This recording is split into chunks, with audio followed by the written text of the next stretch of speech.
I'd like to welcome you all to the house of the Lord. Glad to see that the ground's clearing up a little bit where we can actually get here without being frozen in the process. And as spring comes and this next month's a little wetter than normal, and hope your basements don't get full of it. You have an indoor swimming pool, but at least you'll be able to make it to worship with us here. We're good to see all of you. So as we begin our worship this morning, I think we've already kicked off and had some pretty lively discussion. I was telling my brother, he said, well, I guess we can all go home now. No. You know what I have found is in teaching human beings of all varieties of ages and types is we generally have to hear something 3 times before we remember it, at least 3 times. So we had the pre-worship and then the Sunday school class, and I was telling him, you're the third time, the defining word on us remembering what God wants us to hear today. So good luck to you, brother. Or the good spirit be with you. There we go. So he's here to tell us today, I am sure, about what this first hymn sings about. The joy the precious name brings us. Hymn number 3.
Our call to worship comes from 1 Chronicles, 29th chapter, 10th through the 13th verse. Therefore David blessed the Lord in the presence of all the assembly, and David said, Blessed are you, O Lord, the God of Israel our Father, forever and ever. Yours, O Lord, is the greatness and the power and the glory and the victory and the majesty. For all that is in the heavens and in the earth is yours. Yours is the kingdom, O Lord, and you are exalted as head above all. Both riches and honor come from you, and you rule over all. In your hand are power and might, and in your hand it is to make great and to give strength to all. And now we thank thee. Thank you, O God, our God, and praise your glorious name. Let us praise his name and call it holy with hymn 440.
Let us pray.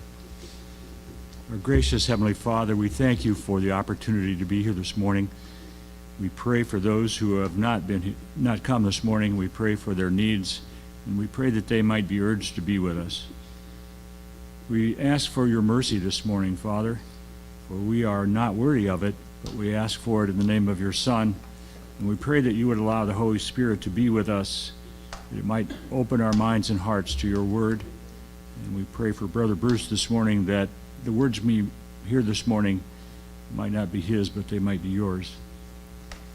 We thank you for this opportunity to be together as your saints, and we pray that your Spirit would be with us in Christ's name. Amen.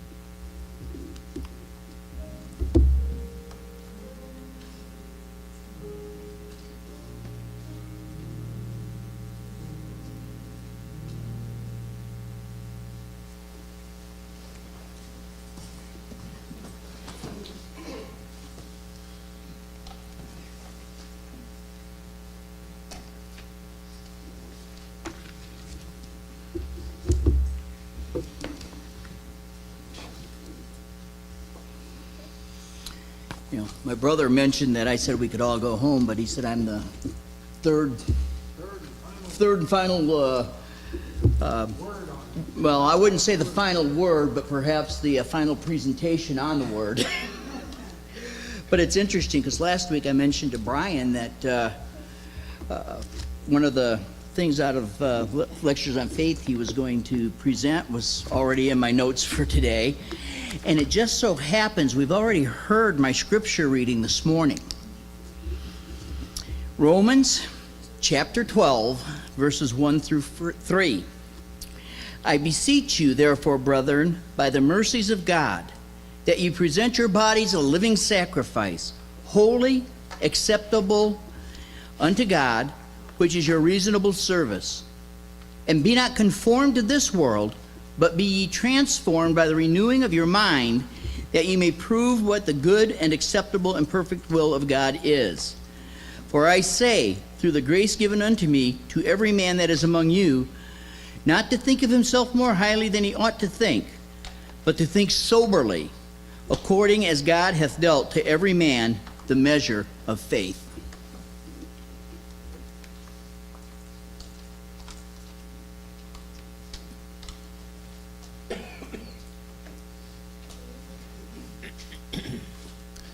So I'm sure, and that would be the hope of any group that would gather to worship God, is that what they would hear is the story of Jesus. There are so many stories. I told you one this morning about Enoch and him seeing Jesus raised upon the cross. We talked about the effect of that cross in the Sunday school class and the call to us. Every story of Jesus is sweet and it's precious. So every opportunity, tell me a story of Jesus. I see a lovely young lady back there in the back row. Good to see her. There's Lydia and Helen. Where'd you get that flower in your hair? It's flower of your souls. Spirit shining. Good. Good to see you all here. Let's sing hymn 33. Tell me a story of Jesus.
My brother here noticed this book I have up here, and he was kind of concerned. It's called The Story of Celto-Saxon Israel.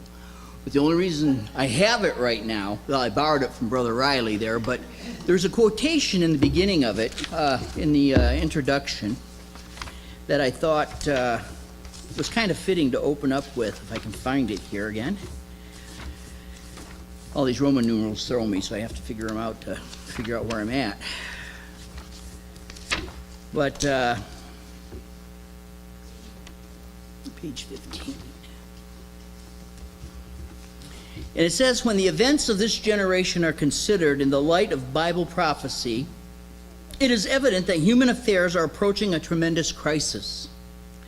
The most tragic feature of our situation is the blind refusal of the world to believe or heed the message of warning and instruction that God has given in the Holy Scriptures concerning these days. Now, I want to point out this was written prior to 1999 even. This is just a second reprint.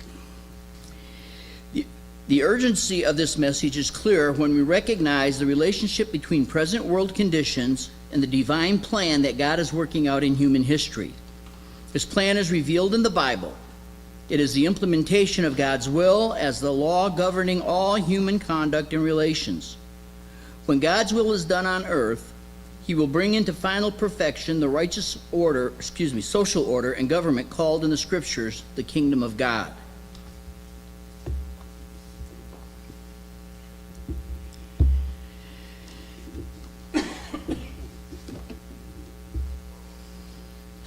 As far back as the time of Moses and the Exodus, and even further than that, the focus of the Hebrew people, and even of all men, even to today, was wealth and power, not the word and will of God. We call it carnal thinking. The temple authorities over the centuries, and especially in the time of Christ, tried to secure their positions by making rules about the sacrifices which were not included in God's original instructions, or maybe perhaps His second set of instructions.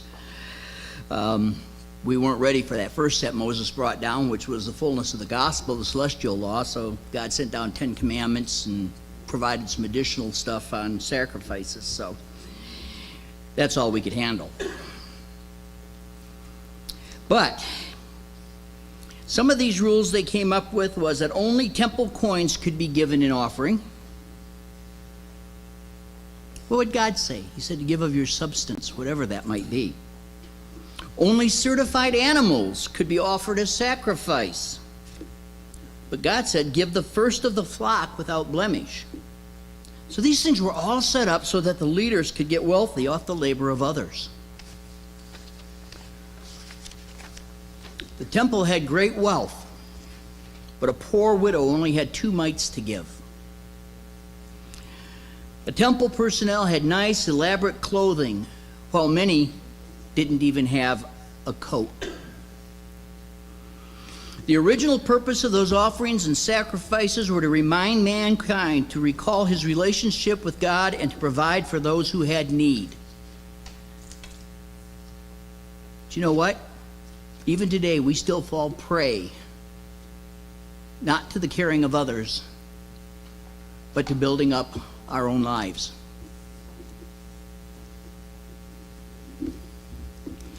Doctrine and Covenants 16, 4E through G says,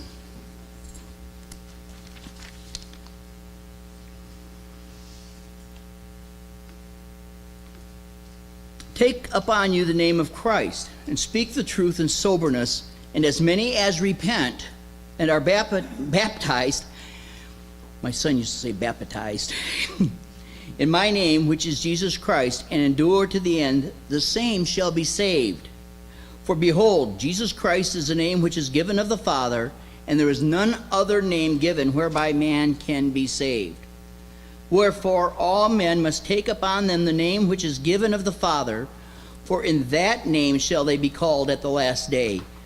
Wherefore, if they know not the name by which they are called, they cannot have place in the kingdom of my Father.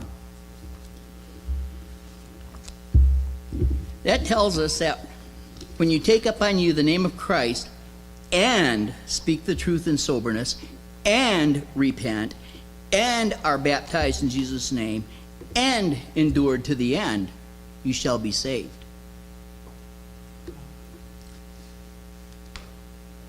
And that word, know, if you do not know the name of which you are called, you cannot have a place in the kingdom, doesn't mean knowing up here.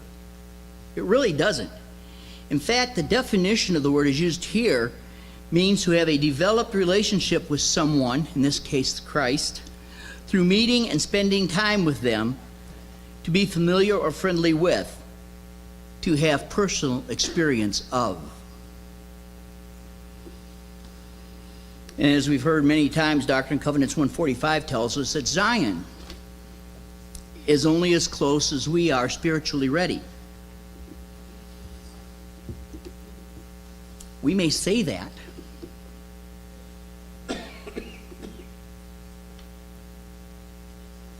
we may say those words when we are spiritually ready, but I venture to say that many of us think that God will just make it happen no matter what. And that is very erroneous thinking. The scriptures state that we are to become transformed in spirit, fully aligned with Christ, before Zion will be established and the kingdom will be built. Doesn't mean we'll be perfect. That comes once we're in Zion and get additional teachings. But according to Doctrine and Covenants 94, 5c, what is Zion? Zion is the pure in heart.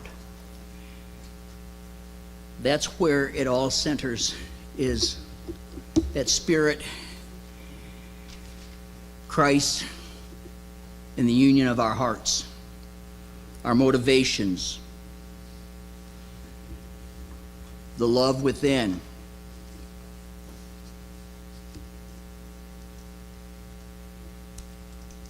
And a lot of things can taint that righteousness, that pure heart. A lot of things that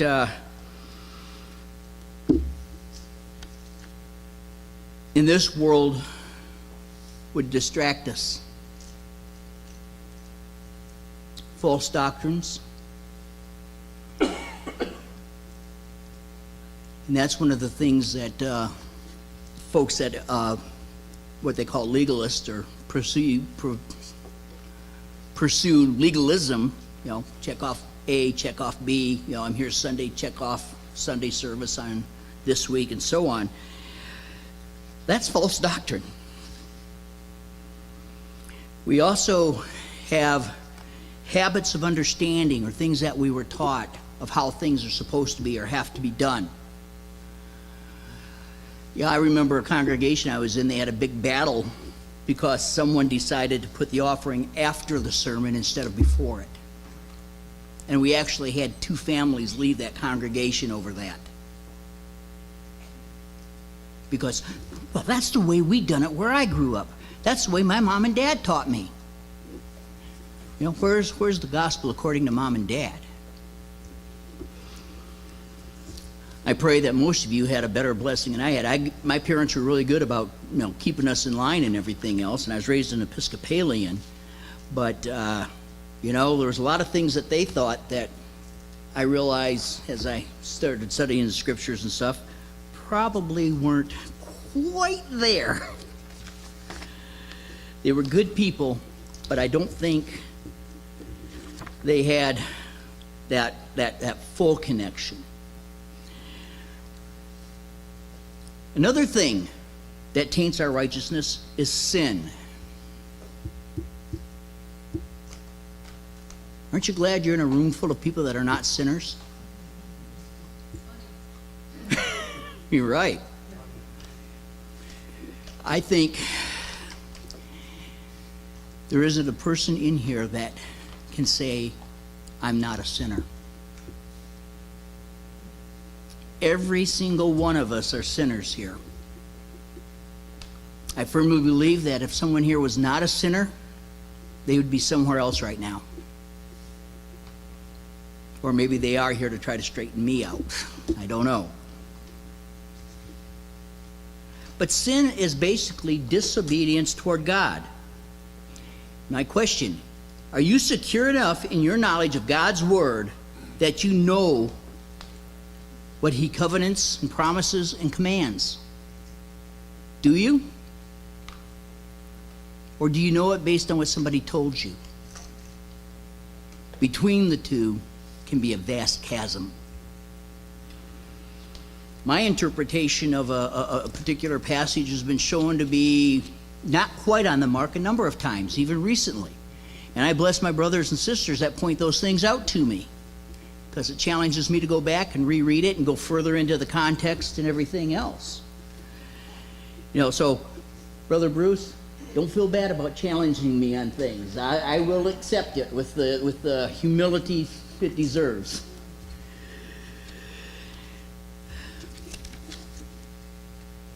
Consider these as some of the sins that we don't think about. Gossip, apathy, pride, being judgmental, aloofness. And take that a step further. The scriptures tell us it's not just the act that is sin, but the thought and the desire to do something against God's teachings and will. Like the scripture that says, you say that, if you commit adultery, you should be stoned. And he says, but I tell you that even to look upon a woman with lust in your heart is to have committed adultery with her. We had a president try to take advantage of that once. But where does that all come from? Well, it comes from having a carnal heart.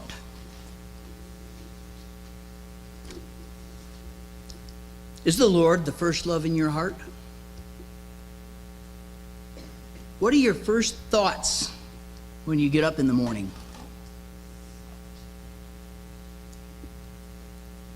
What are your last thoughts at the end of the day?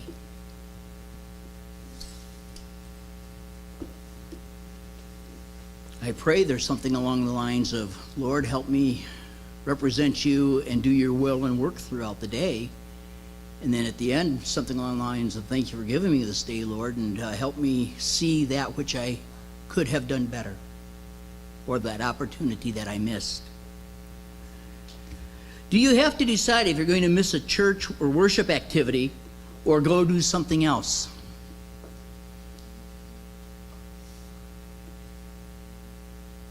I knew someone once that on Sunday service, if the Huskers were playing, they had the radio going with their earbud in.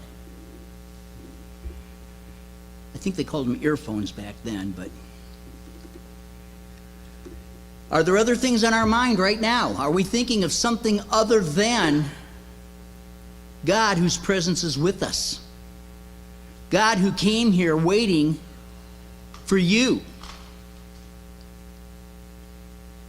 My question is, did you come here ready for him? Do you desire to glorify God in everything you do? At home? At work?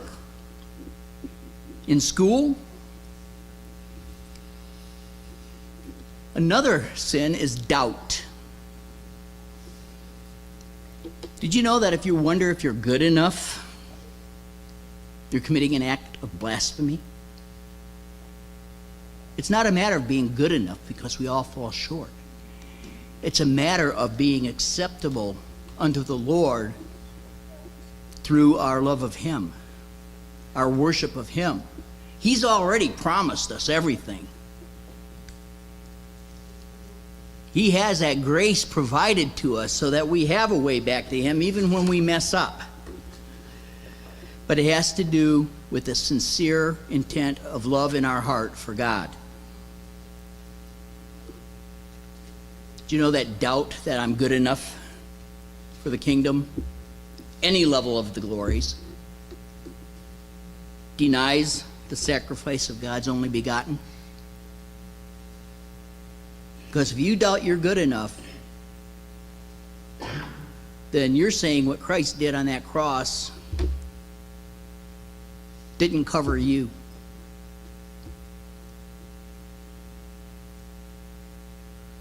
It denies the gift of grace. We're not called to be perfect. We're called to strive. We're called to have that intent of love in our hearts, to love Christ as he loved us.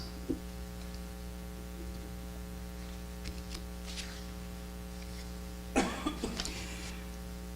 let's put it this way. How many people do you know that are given a gift and they just set it up on the shelf, never even open it? Or maybe they open it and take some of the interesting, colorful bits out and push the rest away. Well, people do it all the time. Even folks who claim to be Christian. They've been given a gift, but they leave bits and pieces of it on a shelf. I think most of that is because a lack of understanding, a lack of familiarity with the Scriptures, a lack of a relationship and walk with God.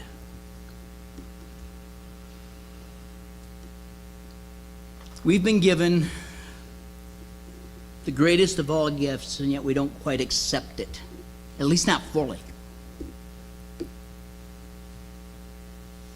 But much of that gift remains unopened and ignored. We may question our own personal salvation and receipt of grace.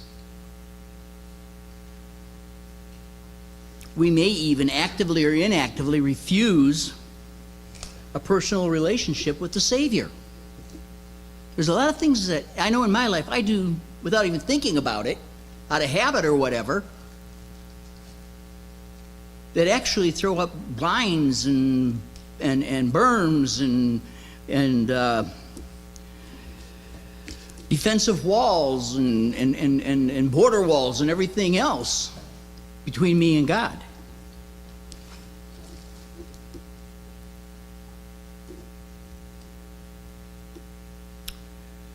We get distracted by the other shiny things of this world, and we leave the brightest, most wonderful gift of all in the box.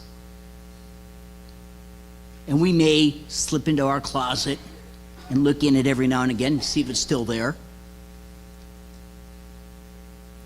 We do that once a week, maybe twice.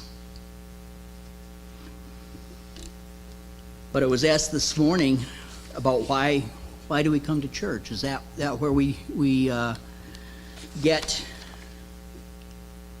or do, I guess? Well, I think of it as being like a set of batteries and a recharger.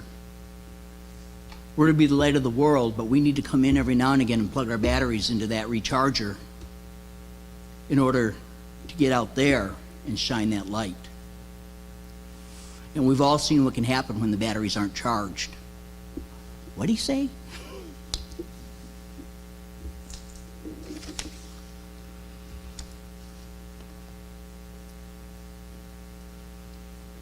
We're told of three glories: celestial, terrestrial, and telestial. I think I actually got them in the right order that time. I always mixed up the latter two. I still do sometimes. Why would we choose to surrender a place in the celestial glory? Why would we be satisfied with just sitting outside the gate? But yet, that's exactly what we do when we do not choose God in each and every decision that we make. When we put ourselves before Him, when we do not love others as He loves us and loves them, we say, effectively, God, just leave another seat open for somebody else up there in celestial glory, or out there, or down here, or whatever, wherever you want to place it or think about it. We all think about it and being in different places, I think.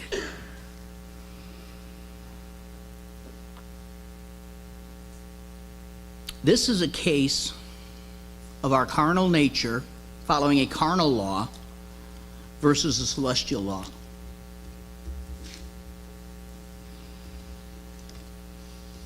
Like I said, are we still bound to that law of Moses, checking the boxes off?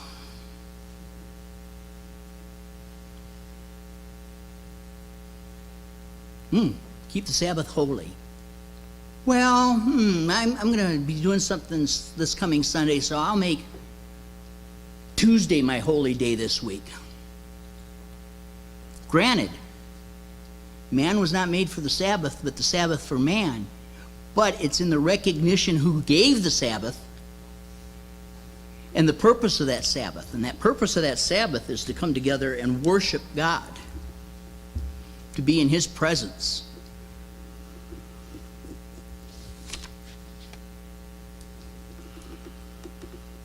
Do we just represent or present Christ when the opportunity to witness is obvious? A guy on the street come up and ask me, hey, there's something different about you. What is it? Or is our very life, our very soul, and I want you to remember, the soul is the spirit and the body. That's how a spirit can suffer for eternity, because it's still looking for its body half if we do something less than be devoted and loving to our God. Because anything less than total devotion, total discipleship, total submission to God and Christ is sin.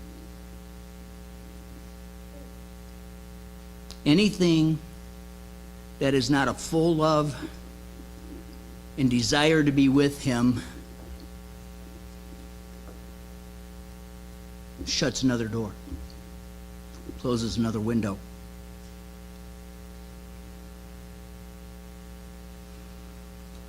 Even disobeying, I like the word jot and tittle.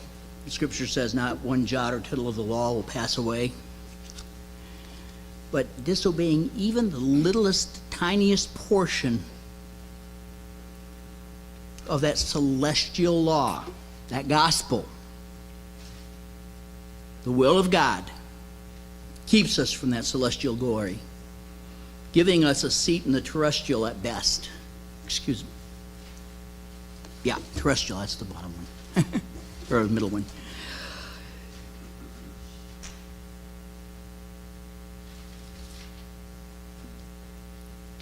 Because I'm not even sure that knowingly disobeying and not repenting, I'm not even sure it'll get us to the terrestrial, let alone the telestial, let alone the terrestrial. I'm getting the terms mixed up. Gotta find another word for that. I don't know. Lunar and solar or something. The sun would be solar, so galactical.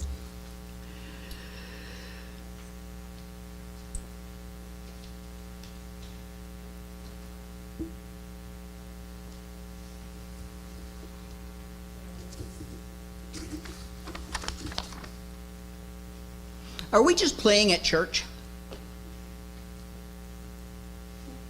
Are we just here because it's a habit?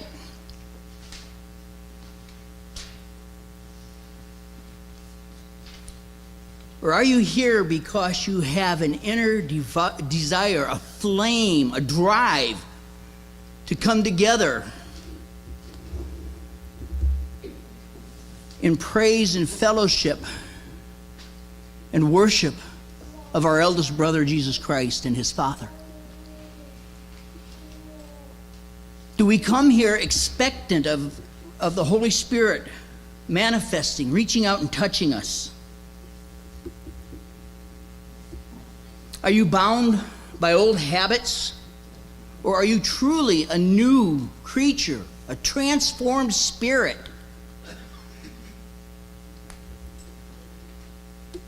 That knows they're walking the path of God? Do you know that Christ, through grace, has provided you a way to salvation and the only way back?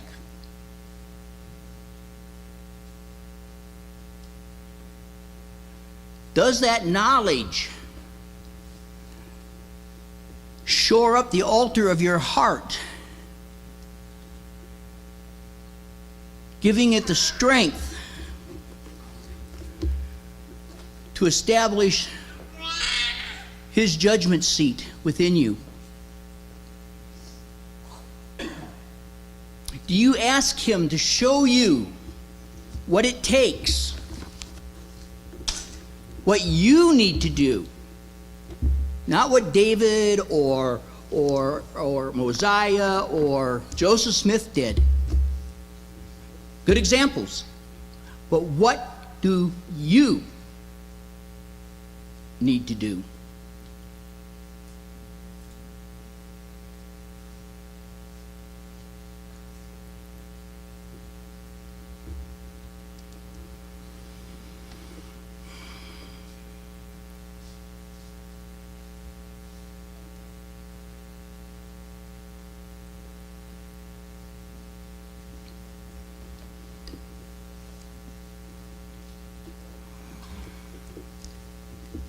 You are loved.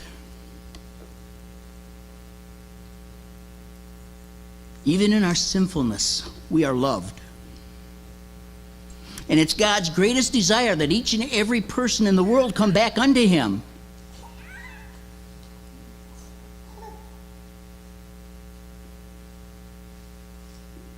And it's His desire for those that know Him to bring Him to the rest of the world, that they might come back.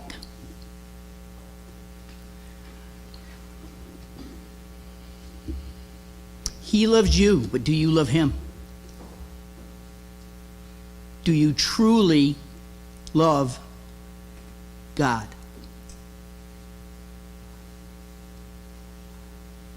Do you truly reach out in love for Jesus' hand to show you the way? Folks, through all this mess out there that's in the world, we have a guide to show us the way and a map to get us back to the guide in case we stray off.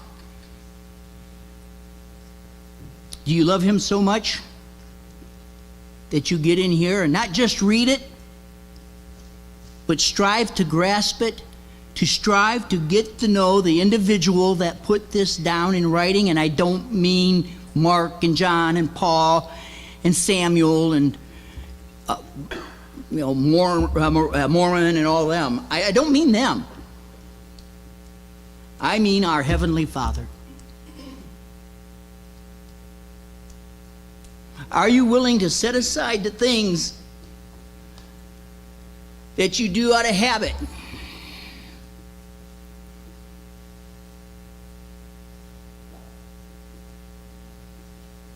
To reflect on those things and willingly give them up to the Lord to show you the right or the wrong of it?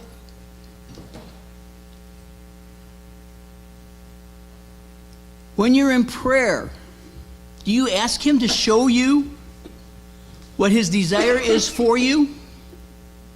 Or do you just, Lord, I'm a little short this month. Can you help me out?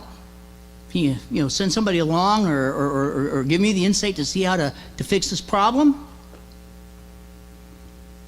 And then put the Jesus name on the end of it and go on your way? Or do you take time to listen for the answer? Do you take time to see if He's trying to tell you the answer in here? I'm not the greatest at that by any stretch of the imagination. I strive to get in here and study for at least an hour every day. I'm human.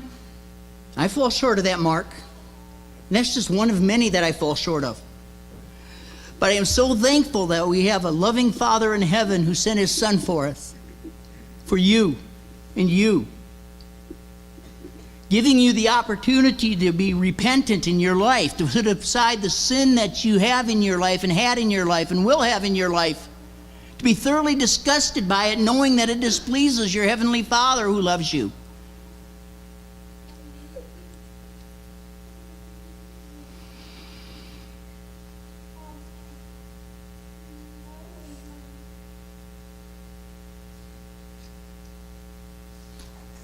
Time is short. shorter than some of us may realize. Because it was asked this morning, do you even have today? We don't have anything but God's love and grace. We can't guarantee the sun will come up tomorrow.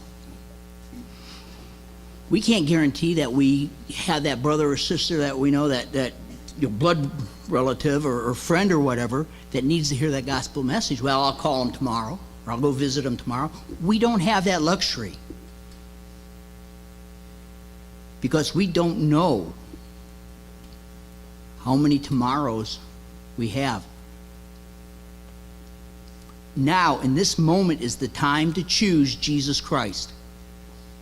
It is the time to let your heart burn in repentance, to fan the flames of the Spirit that are already there, to take you from belief to knowledge, to let you exercise that gift of faith, and has the wondrous blessings flow from that keep you from becoming prideful.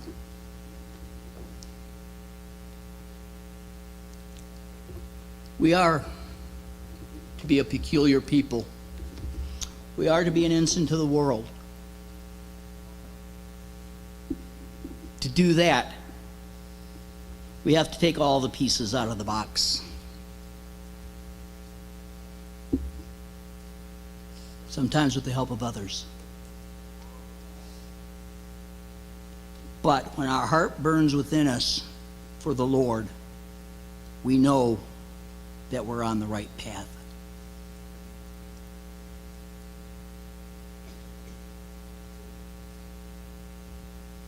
So all I can ask is that you choose this day. Who will you serve?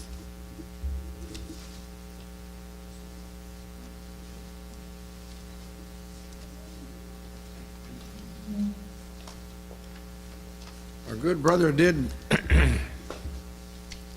ask the final question of the theme that seems to be today. He asks, what are the desires of your heart? Are they the desires of God or your desires? And he tells us it's hard. He understands, and that we have to begin somewhere. And the start of that beginning is, do you love God?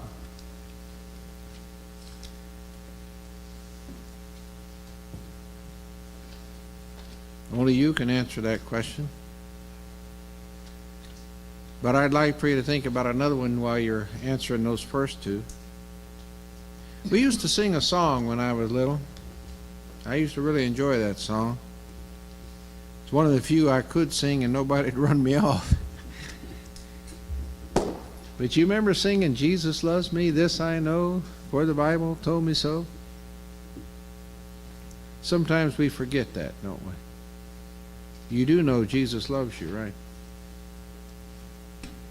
Hopefully the answer to that question is the same as the answer to the first two, and that's yes. Remember that from time to time. And if you remember that Jesus loves you and you can answer the question, do I love God? Yes. Then let's work on the desires of your heart. Because what the God wants you to do, as my father told you there at the end, is choose Him as your Father and to seek Him every day of your life. Well, we've got a great hymn. They're all great, let me tell you. You know, my wife asked me as I'm putting together my last wishes, should I pass on, hey, what do you want the church to do? What hymns you want them to sing? What are your favorite ones? You'd never get through singing them. I love them all. But here's a good one.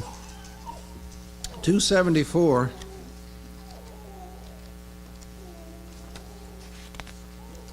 Shout the tidings of salvation. What a wonderful story of God's mercy. 274.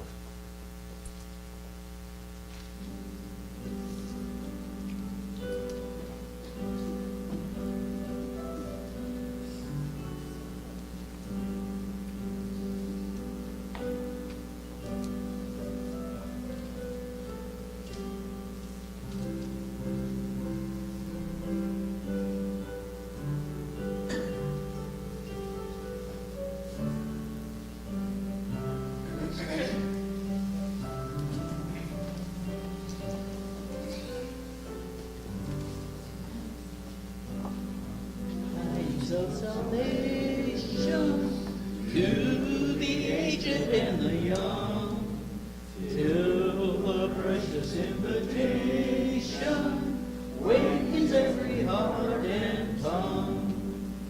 Then the sound, the earth around, from the rising to the setting of the sun, till each gathering crowd shall proclaim aloud, the glorious work is done.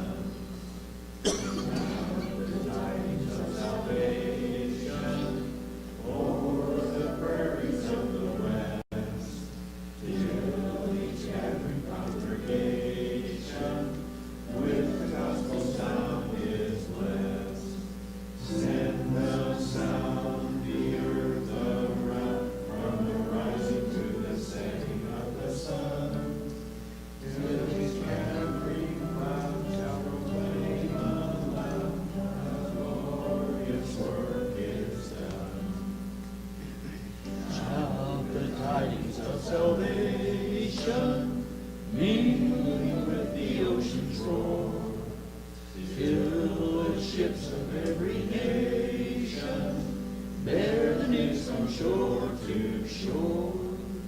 Send the sound, the earth around, from the rising to the setting of the sun, till each gathering crowd shall proclaim aloud, the glorious work is done.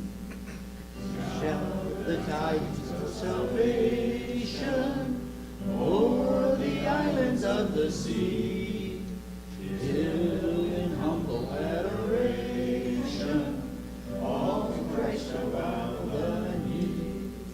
In the sound, the earth around, from the rising to the setting of the sun, till each gathering crowd shall proclaim aloud, the glorious work is done. Our Heavenly Father, we're thankful for the word you sent to us today to call us as your people. And Lord, you seek our hearts, that we would choose you as our Father and be about your will and your work. Father, the desires of our heart is you. And we pray that you would be with us and would stir in our hearts and minds the words to say and the actions to take, that our lives might be pleasing and acceptable to you, that your work would go forward, that our brothers and sisters, our fellow creation, would hear your word and proclaim you as their Father. Father, stir in our hearts, for we are weak. Renew within us a stronger spirit, Father, that we might always be your children and you might always be our God. Bless this, your people, Father. Go with them. Be in their homes and be in their hearts. Stir in their lives, that those round about them would witness your hand alive and moving. That, Lord, those round about them would seek them out for their testimony of what brings them such great joy. Bless us as your people. Forever call to us and let us hear, we pray. In the name of your Son, even Jesus the Christ. Amen.